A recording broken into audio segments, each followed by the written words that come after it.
What's poppin', Knicks family? It's your boy, Simeon Russell, coming at you with nothing but Knicks. We're a little bit more than a quarter of the way through the season. The Knicks are 12-12, and it's about time we give them some grades, and we're doing it now. 3, 2, 1.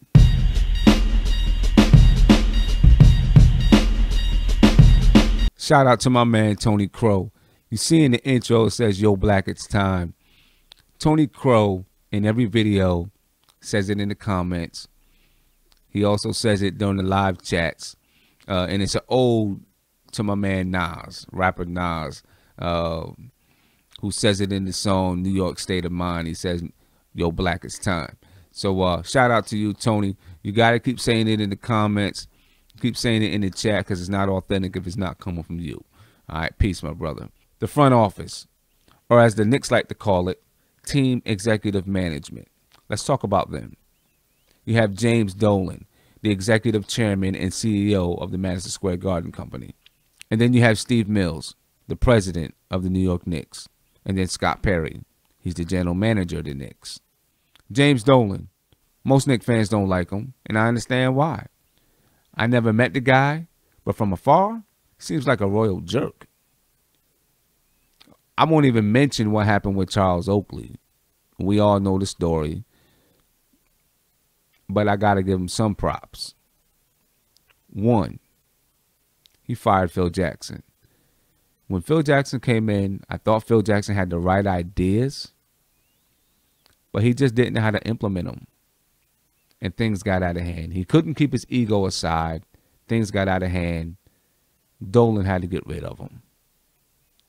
2, Dolan is willing to spend money to get what we need. That's always a positive when you're talking about an owner. And then 3, lately, what Phil Jackson he did until he fired him, and it seems now he is keeping his nose out of the business and letting the basketball guys run it. As long as Dolan keeps his nose out, doesn't do any crazy stuff like he did with Oakley, I'm cool. Before I give James Dolan a grade, I want to go back to the Phil Jackson termination. If he's having questions about an employee that's going to make a draft pick for him, you need to come up with an answer before the draft. You're either going to keep this person or you're going to let this person go. You don't let this person make a draft pick and then fire him. Now, this doesn't mean that I don't support Frank Ntilikina. I like Frank. I wanted Frank on the team. I wanted Frank over Dennis Smith Jr. I honestly did. It's about procedure and process and functionality. Obviously, at that time, the front office wasn't functioning well. But I'm not using that to determine his grade. I just wanted to say something about it. I've been waiting a while to say something, so here was my chance. I'm basing all of these grades on the implementation of the new regime. When Steve Mills was promoted to president, Scott Perry hired as the general manager. And since Scott Perry was hired, we haven't heard a peep from James Dolan regarding basketball. I hope it stays that way. So for that, James Dolan, you get an A. So let's talk about Steve Mills and Scott Perry. We're going to lump the two together because it seems as though they make decisions together. The one decision that Steve Mills made on his own to give Tim Hardaway Jr. a 4-year, $72 million contract, so far seems like it's panned out. So let's look at the transactions that they've made since Perry's been aboard. Hopefully you guys can see this. If not, you might want to blow it up. If you're on a mobile device, you might want to zoom it in. Or you might just want to listen, because I'm going to read it out as well. July 14th, Steve Mills was promoted to president. Scott Perry named general manager. So they didn't really start making decisions together until August. August 7th, they signed Damian Dotson. They re-signed Ron Baker. I never had a problem with them re-signing Ron Baker. I didn't like the contract. 2 years, $8 million, $4 million a year. I didn't think he proved enough to earn that type of contract. Relatively small, but he has a relatively small sample of work as well. August 8th, they signed Raymond Sessions and Michael Beasley. They also named a few people to their management team, people that I'm assuming Scott Perry trusted and wanted on his team. August 19th, they signed Jamel Artis, Nigel Hayes, Xavier Rathan Mays. September 15th, they signed Jarrett Jack. Turns out to be one of the best signings of the offseason. October 4th, they waived Jamel Artis. October 11th, they signed Trey Burke. Still have yet to see how that's going to pan out, but he's been tearing up the G League. And then, of course, we know November they had to waive Kuz. Some of these contracts have worked out. We talked about Tim Hardaway Jr., and we know up until his injury, after he had a slow start, he started producing. And he's proving that he might be worth that 4 years, $72 million. Michael Beasley, the past 2 weeks, Michael Beasley's been cooking. He's been a big lift for us off the bench, especially when KP was out. We may not have won, but he put in some work. Jarrett Jack. Jarrett Jack had a non-guaranteed contract about to be waived. Went from that to a starter, a leader, and one of the guys that is responsible for us being 12-12 right now, when we were supposed to, be well below 500. And then we got Trey Burke. We don't know what he's going to give us yet. We don't know what the signing is going to, if it's going to be really good for us or not good at all or just neutral.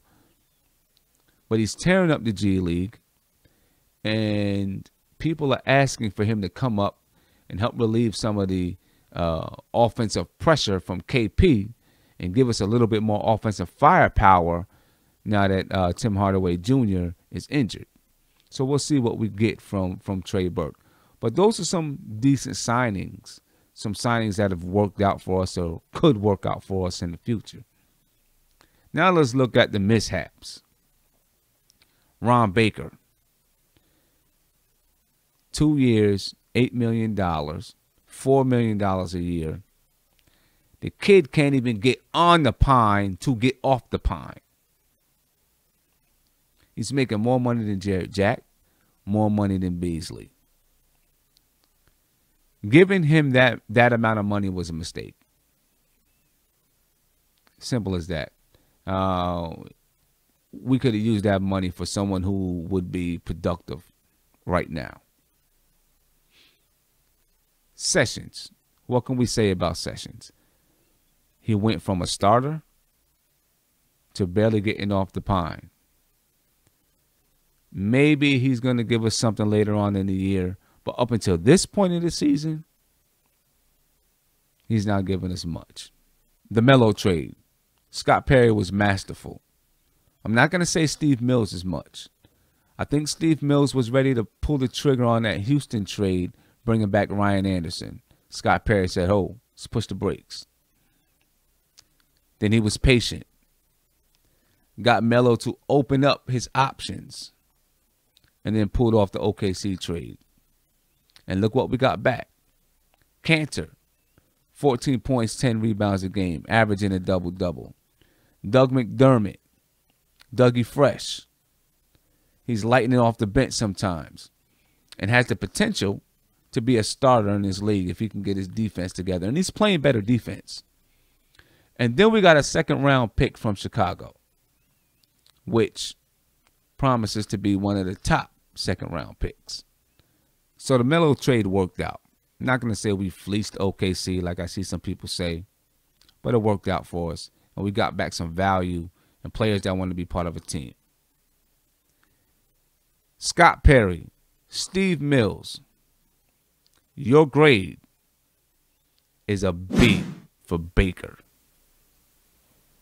So altogether, between James Dolan, Steve Mills, Scott Perry, team executive management, you get a B+. I know I spent a lot of time talking about the front office. I hadn't really dabbled into what they were doing so far this season, so I wanted to spend a little bit of time on them, but now I'm ready to talk basketball. I'm going to grade 3 areas: offense, defense, and coaching. And of course, we're going to have a few items that we discuss in each area. Before we get into these grades, I want to introduce you to the coaching staff, or as the Knicks like to call them, the basketball staff. This way, anyone who's new or new Knick fan, if we have any, peace to you. We love you. Welcome to the family. But this way, you know who's designing our offense, who's running our defense, and who's developing our players. Head coach, Jeff Hornacek. Associate head coach, Kurt Rambis. Assistant coaches, Howard Isley, Corey Gaines, and Jerry Sichting. We'll grade the basketball staff a little bit later, but for now, I want to grade the offense. I'm going to introduce you to a YouTube channel called Elite Sports New York, and they have a series called the ESNY Film Room, and they do a great job of breaking down the Knicks offense. If you like what they do, subscribe to the channel. Check this out.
I want you to notice 4 areas discussed in that ESNY video.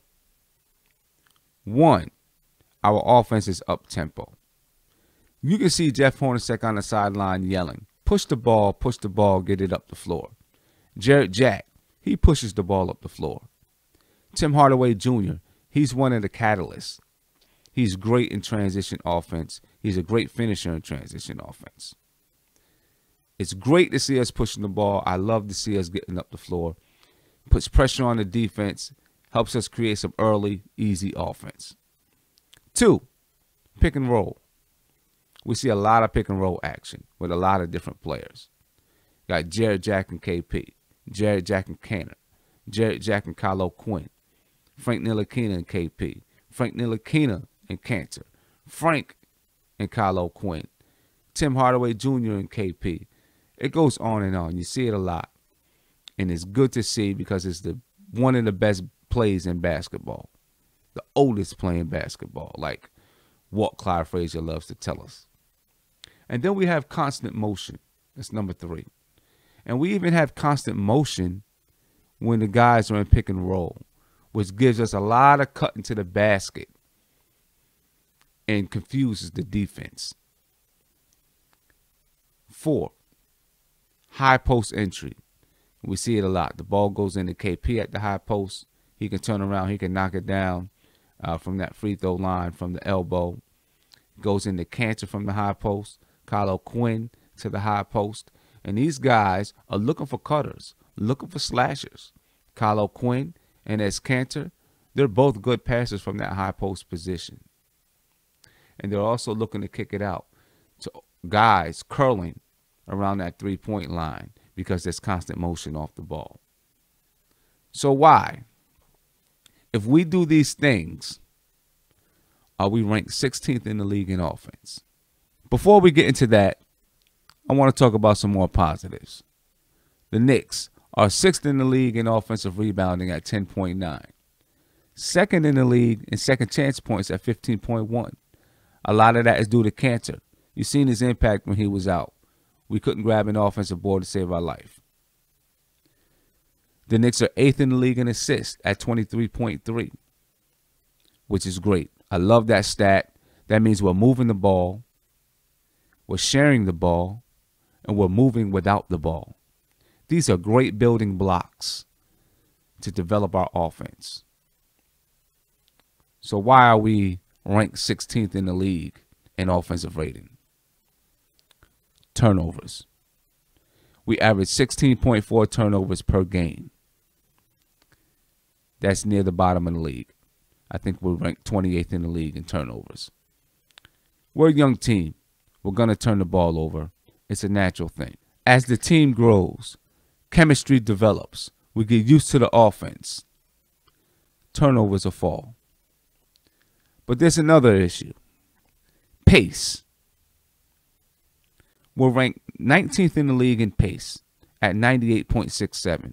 Just a few percentage points better than last year. And it's surprising because we get out in transition a lot more this year. But there's still times when we walk the ball up the floor. That's why you see Jeff Hornacek yelling, go, go, go, go, go. And there are times when our rebounders get the rebound and hesitate to get the ball to the guard. Sometimes they're looking ahead to see if they have an outlet pass. But we got to make that decision faster. If we don't have it, let's get it to the guard so we can go. Because it allows the defense to get back and set up. And then some of it, although Jarrett Jack does push the ball up the floor, he's an older guard. So naturally, he's going to play a little bit slower. One more thing that I believe prevents us from being a top-rated offense. Attention to detail. Sometimes we don't cut crisp. We don't flash hard. We don't make the strong, crisp pass. Those type of things mean a lot when it comes to running a strong and efficient offense. We don't always set the best screens either. Jake the Joker from Reddit pointed this out to me. I'm not going to go into deep detail now. I'm going to save that for another show, but I wanted to point it out. Sometimes you'll see KP, Kylo Quinn. They don't really set a full screen. They kind of brush the defender and then roll off or pop. We've got to get those screens really set. That's what's going to free up the ball handler and also allow you, the screener, to be able to roll or pop and get open. We've got to set better screens. We're going to talk about that in another episode, but I wanted to point that out now. So, New York Knicks. And even though your ranking has you just as an average offense, which is a C, because you're developing the building blocks of a good offense, I'm giving you a B. Defense. Let's grade the defense. I'm going to show you a video from a YouTube channel called The Knicks Wall in their series called The Knicks Film School. Check this out.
If you like the video, subscribe to the Knicks Wall. They have a great channel.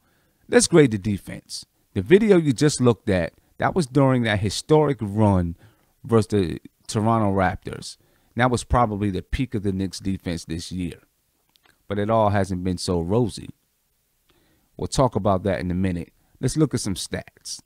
I'm going to look at some general team defensive stats. Right now, the Knicks are ranked 15th in the league in defense with a 105.3 defensive rating. They give up 39.1 points in the paint. That's second worst in the league. Opponents score 19.5 points per game off of turnovers for the Knicks. That's one of the worst averages in the league at 28.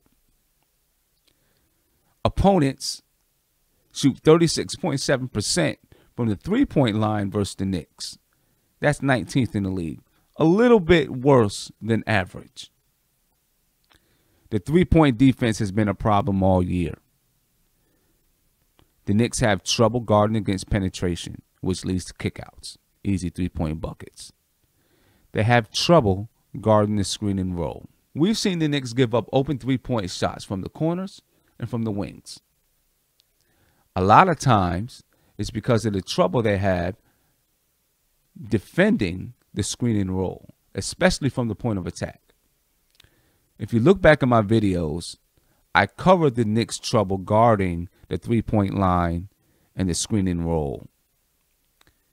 Check it out. I'll put a link in the description. Hustle, hard work, intensity, aggressiveness, heart. We've seen those intangibles from the Knicks this year. And on many occasions, it's saved the team. It's saved the defense. But there are definitely some holes in the Knicks defense. And for that reason, I'm giving them a C+. Coaching. Let's grade the coaching. Jeff Hornacek, head coach. Kurt Rambis, associate head coach. And I'm not sure why. He's still here. I didn't think he would be. He must bring something to the table, something that Hornacek respects. Steve Mills, Scott Perry. Unless they're biding their time till they find who they want. But let's talk about Hornacek. I was on him at the beginning of the year. He didn't play Billy. A lot of us were. But there was a rhyme to his reason. And now we understand why. Hornacek has held the team accountable from the beginning of this season. And it's the reason why they bring all those intangibles to the table. The hustle, hard work, intensity, aggressiveness. Because if they're not displaying it on the floor, he gets them out of there. That's a positive thing. His offense. I like the philosophy behind his offense. Let's get the ball up the floor, up tempo, up tempo. Let's move the ball. Let's move without the ball. Let's take good, clean, open shots. I like the philosophy. What I don't like about Hornacek is the rotations. Sometimes his rotations bother me. I've seen a few nights where he's had some good rotations. But there's been other nights where I'm just questioning, what are you doing? Why are certain people playing at certain points of the game? Knowing that Jarrett Jack is older, if you're up 20 points, why are you putting him in the game with 6 minutes left? Why not play Frank? If the game starts to get out of hand and you think you need him, bring him back. Sessions. A couple times I've seen him bring Sessions in the game when I'm like, why? What's the point? Right? The Knicks up 30 or down 30. Why bring in Sessions now? Let Frank play, get the experience. Maybe he just wanted to keep him warmed up. Who knows? But I have some questions about his rotations. But overall, I think he's done a good job. I think the coaching staff is doing a good job. So now, I give the coaching staff a B. Let's recap our grades. Front office, B+. Offense, B. Defense, C+. Coaching, B. For an overall grade of a B. If you enjoyed this video, hit the like button below. Subscribe by hitting this button right here. Follow me across all social media at Nothing But Knicks. Peace.